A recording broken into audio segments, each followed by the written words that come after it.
He did nothing to stop it. In fact, I think he encouraged Russia from going in. And what happened? He was so bad with Afghanistan. It was such a horrible embarrassment, most embarrassing moment in the history of our country, that when Putin watched that and he saw the incompetence, that he should have fired those generals, like I fired the one that you mentioned. And so he's got no love lost, but he should have fired those generals. No general got fired for the most embarrassing moment in the history of our country, Afghanistan, where we left billions of dollars of equipment behind. We lost 13 beautiful soldiers, and 38 soldiers were obliterated. And by the way, we left people behind too. We left American citizens behind. When Putin saw that, he said, you know what? I think we're going to go in and maybe take this was his dream. I talked to him about it, his dream. The difference is he never would have invaded Ukraine, never. Just like Israel would have never been invaded in a million years by Hamas. You know why? Because Iran was broke with me. I wouldn't let anybody do business with them. They ran out of money. They were broke. They had no money for Hamas. They had no money for anything, no money for terror. That's why you had no terror at all during my administration. This place, the whole world is blowing up under him. Hey Rajat, it's Friday night. Everyone has left. तुम्हें घर नहीं जाना है? यार जाना तो था. In fact, I was just about to leave 30. President Biden. I've never heard so much malarkey in my whole life. Look, the fact of the matter is that we're in a situation where, let's take the last point first. Iran attacked American troops, caused brain damage for a number of these troops, and he did nothing about it. Recently, not when he was president. They attacked. He said they're just having headaches. That's all it is. He didn't do a thing when the attack took place, number one. Number two, we got over 100,000 Americans and others out of Afghanistan during that airlift.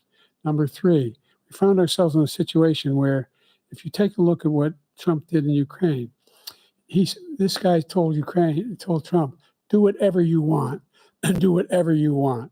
And that's exactly what Trump did to Putin, encourage him, do whatever you want. And he went in. And listen to what he said when he went in. He was going to take Kyiv in 5 days, remember? Because it's part of the old Soviet Union. That's what he wanted to reestablish, Kyiv. And he, in fact, didn't do it at all. He wasn't able to get it done. And they've lost thousands and thousands of troops, 500,000 troops.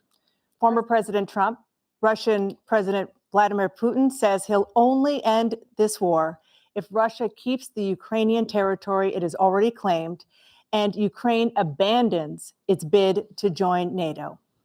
Are Putin's terms acceptable to you? First of all, our veterans and our soldiers can't stand this guy. They can't stand him. They think he's the worst commander-in-chief, if that's what you call him, that we've ever had. They can't stand him. So let's get that straight. And they like me more than just about any of them. And that's based on every single bit of information.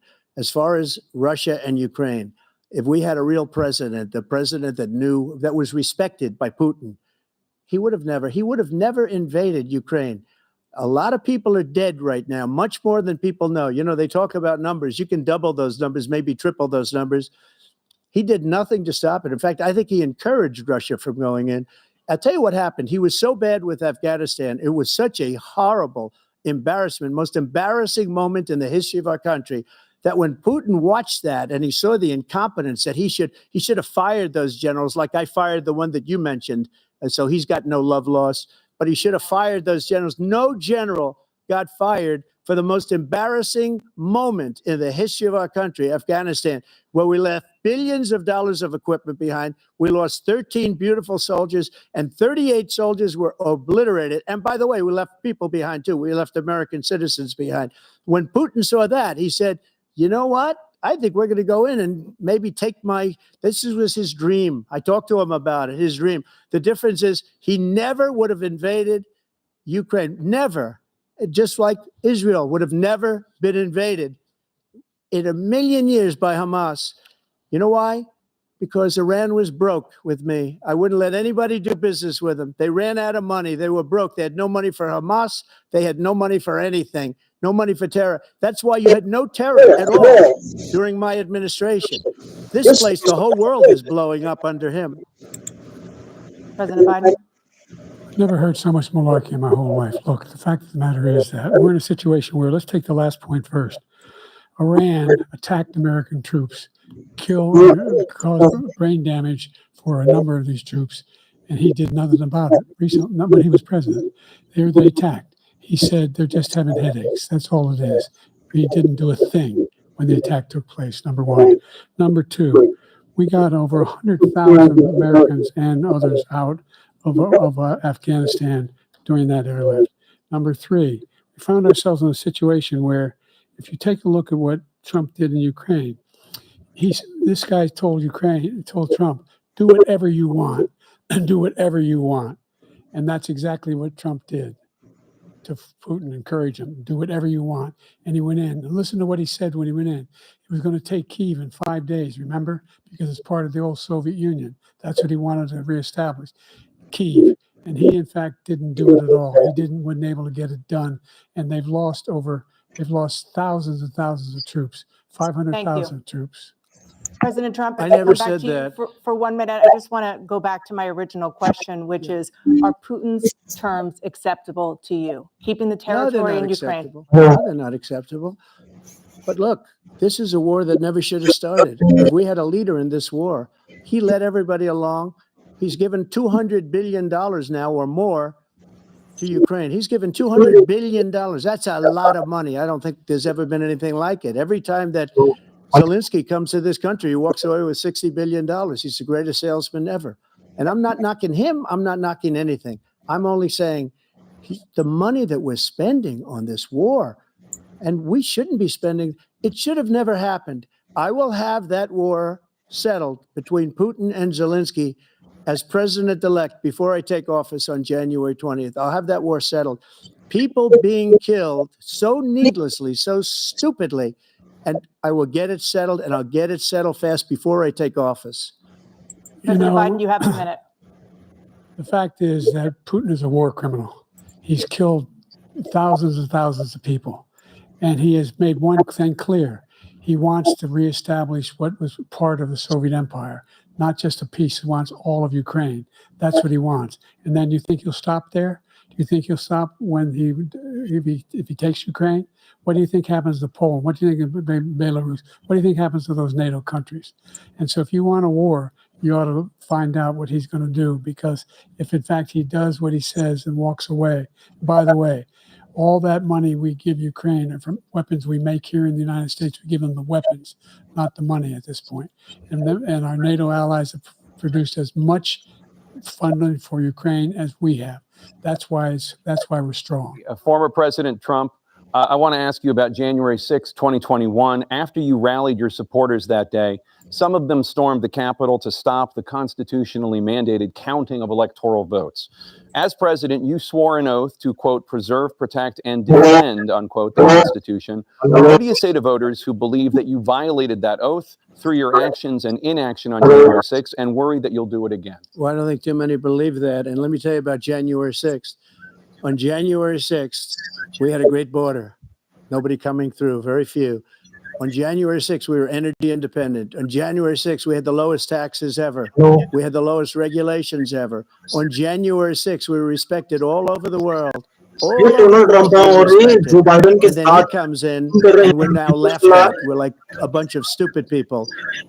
What happened to the United States' reputation under this man's leadership is horrible, including weaponization, which I'm sure at some point you'll be talking about, where he goes after his political opponent because he can't beat him fair and square. You have 80 seconds left. My question was, what do you say to those voters who believe that you violated the Constitution through your actions and inaction on January 6, 2021, and worry that you'll do it again? Well, I didn't say that to anybody. I said peacefully and patriotically. And Nancy Pelosi, if you just watched the news from 2 days ago, on tape to her daughter, who's a documentary filmmaker, as they say, she's saying, oh, no, it's my responsibility. I was responsible for this. Because I offered her 10,000 soldiers or National Guard, and she turned them down. And the mayor in writing, by the way, the mayor in writing turned it down, the mayor of D.C. They turned it down. I offered 10,000 because I could see, I had virtually nothing to do. They asked me to go make a speech. I could see what was happening. Everybody was saying they're going to be there on January 6th. They're going to be there. And I said, you know what? There's a lot of people coming. You could feel it. You could feel it too, and you could feel it. And I said, they ought to have some National Guard or whatever. And I offered it to her, and she now admits that she turned it down. And it was the same day she was, I don't know, she can't be very happy with her daughter because it made her into a liar. She said, I take full responsibility for January 6th. President Biden? Look, he encouraged those folks to go up on Capitol Hill, number one. I sat in the dining room off the Oval Office. He sat there for 3 hours watching, begging, being begged by his vice president and a number of his colleagues on the Republican side as well to do something, to call for a stop, to end it. Instead, they talked about these people being patriots and great patrons of America. In fact, he says he'll now forgive them for what they've done. They've been convicted. He says he wants to commute their sentences and say that no. But he went to every single court in the nation. I don't know how many cases, scores of cases, including the Supreme Court. And they said, no, this guy is responsible for doing what was done. He did do a damn thing. And these people should be in jail. And they should be the ones who are being held accountable. And he wants to let them all out. And now he says if he loses again, such a whiner that he is, that it could be a bloodbath. Thank you, President Biden. President Trump? What they've done to some people that are so innocent, you ought to be ashamed of yourself. What you have done, how you've destroyed the lives of so many people. When they ripped down Portland, when they ripped down many other cities, you go to Minnesota, Minneapolis, what they've done there with the fires all over the city. If I didn't bring in the National Guard, that city would have been destroyed. When you look at all of they took over big chunks of Seattle. I was all set to bring in the National Guard. They heard that, they saw them coming, and they left immediately. What he said about this whole subject is so off. Peacefully patriotic. One other thing, the Unselect Committee, which is basically two horrible Republicans that are all gone now out of office, and Democrats, all Democrats, they destroyed and deleted all of the information they found because they found out we were right. We were right. And they deleted and destroyed all of the information. They should go to jail for that. If a Republican did that, they'd go to jail. Thank you, President Trump. President Biden, I want to give you a minute. The only person on this stage is a convicted felon is the man I'm looking at right now. And the fact of the matter is, what he's telling you is simply not true. The fact is that there was no effort on his part to stop what was going on up in Capitol Hill. And all people, every one of those who were convicted, deserves to be convicted. The idea that they didn't kill somebody, just went in and broke down doors, broke the windows, occupied offices, turned over desks, turned them over statues. The idea that those people are patriots? Come on. When I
We're not going to do anything. We're not going to give you $1 billion unless you change your prosecutor having to do with the son. This man is a criminal. This man, you're lucky. You're lucky. I did nothing wrong. We'd have a system that was rigged and disgusting. I did nothing wrong. Thank you, President Trump. President Biden, you have said, I'm coming right to you, sir. You want to respond? Go ahead. I'll give you a minute to respond. The idea that I did anything wrong relative to what you're talking about is outrageous. It's simply a lie, number one. Number two, the idea that you have a right to seek retribution against any American just because you're president is wrong. It's simply wrong. No president's ever spoken like that before. No president in our history has spoken like that before. Number three, the crimes that you are still charged with, and think of all the civil penalties you have. How many billions of dollars do you owe in civil penalties for molesting a woman in public, for doing a whole range of things, of having sex with a porn star on the night while your wife was pregnant? I mean, what are you talking about? You have the morals of an alley cat. Give you a minute, sir. I didn't have sex with a porn star, number one. Number two, that was a case that was started and moved. They moved a high-ranking official, a DOJ, into the Manhattan DA's office to start that case. That case is going to be appealed and won. We had a very terrible judge, a horrible judge, Democrat.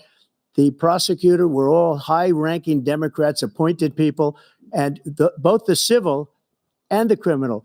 He basically went after his political opponent because he thought it was going to damage me. But when the public found out about these cases, because they understand it better than he does, he has no idea what these cases are. But when they found out about these cases, you know what they did? My poll numbers went up, way up. You know that because you're reporting it.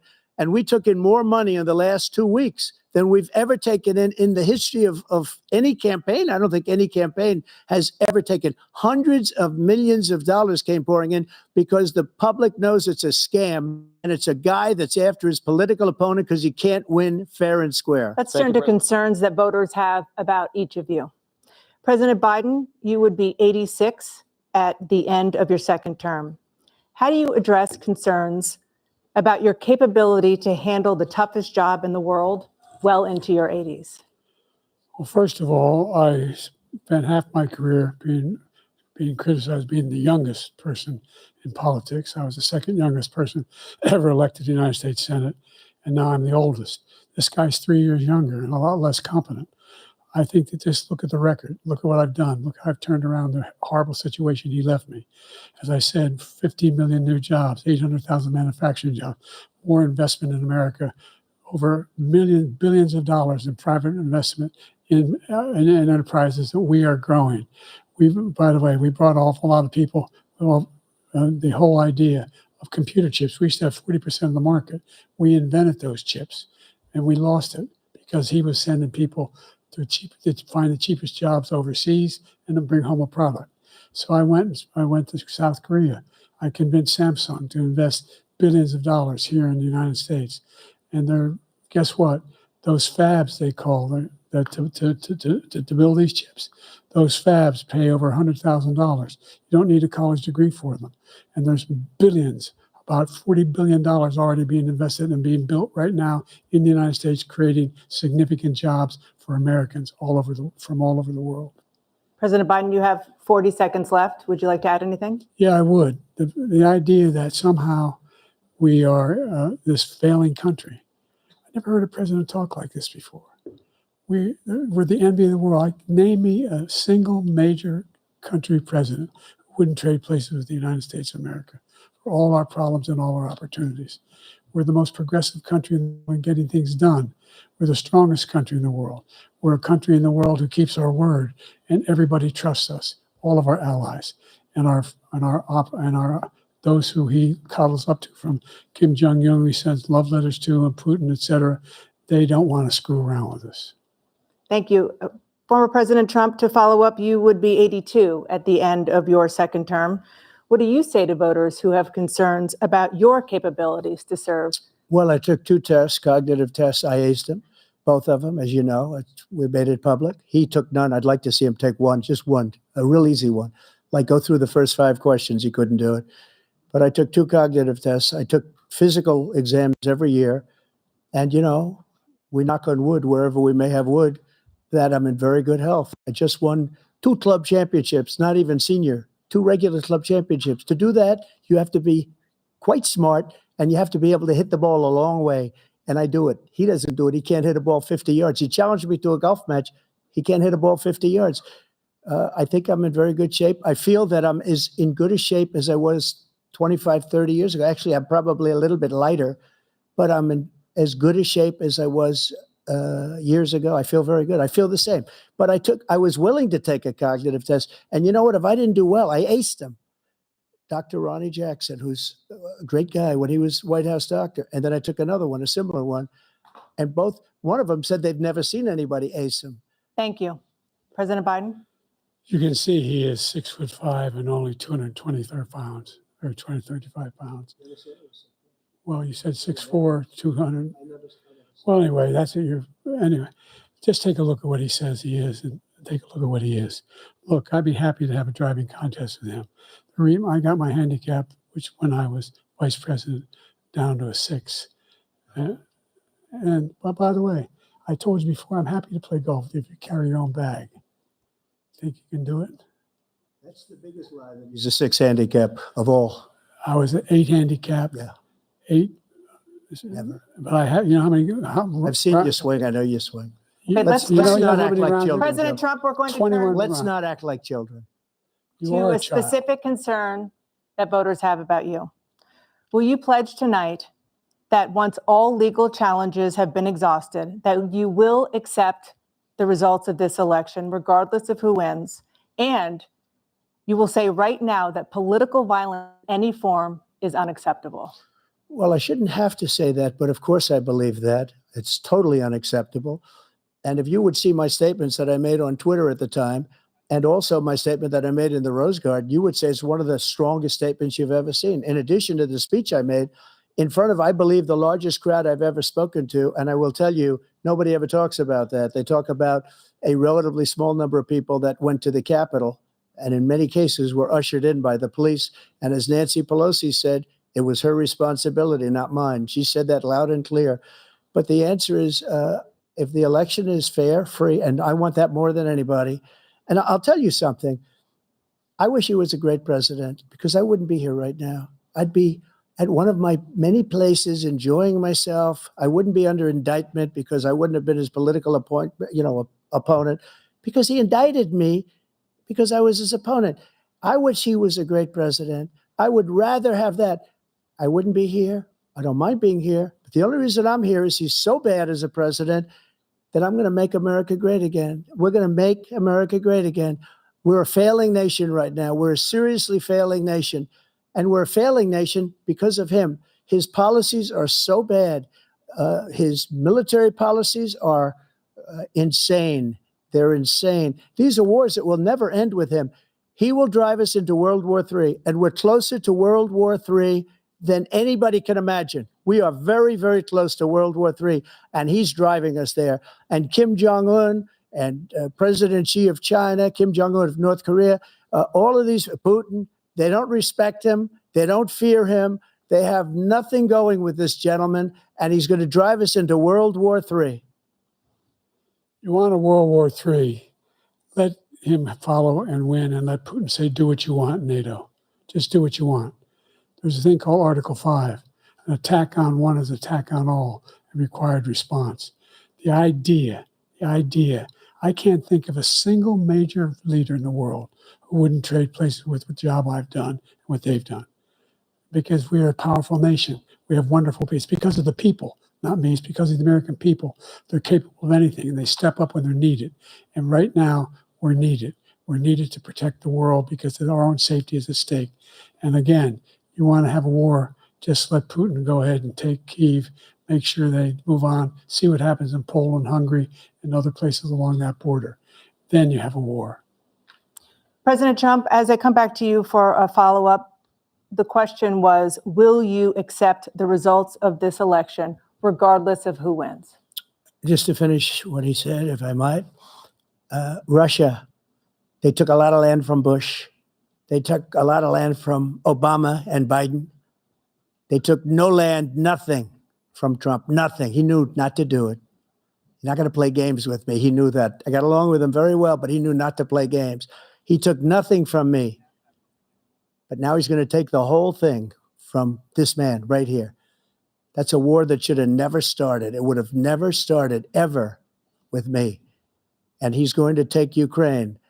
And, you know, you asked me a question before, would you do this with, he's got us in such a bad position right now with Ukraine and Russia, because Ukraine's not winning that war. He said, I will never settle until such time. They're running out of people. They've lost so many people. It's so sad. They've lost so many people, and they've lost those gorgeous cities with the golden domes that are 1,000 years old, all because of him and stupid decisions. Russia would have never attacked if I were President Trump, president. the question was, will you accept the results of the election, regardless of who wins? Yes or no, please. If it's a fair and legal and good election, absolutely. I would have much rather accepted these, but the fraud and everything else was ridiculous. And if you want, we'll have a news conference on it in a week, or we'll have another one of these in a week.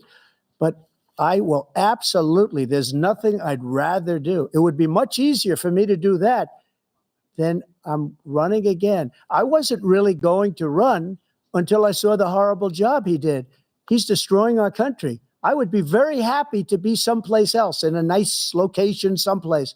And again, no indictments, no political opponent stuff, because it's the only way he thinks he can win. But unfortunately, it's driven up my numbers and driven them up to a very high level because the people understand it. Let's see what your numbers are when this election is over. Let's see. You're a whiner. When you lost the first time, you continued, you appealed and appealed to courts all across the country. Not one single court in America said any of your claims had any merit, state or local, none. But you continue to provoke this lie about somehow there's all this misrepresentation, all this stealing. There's no evidence of that at all. And I tell you what, I doubt whether you'll accept it because you're such a whiner. The idea, if you lose again, you accepting anything, you can't stand the loss. Something snapped in you when you lost the last time. We'll be right. We're live from Georgia, a key battleground state in the race for the White House. In just moments, the current U.S. president will debate the former U.S. president as their party's presumptive nominees, a first in American history. We want to welcome our viewers in the United States and around the world to our studios in Atlanta. This is the CNN presidential debate.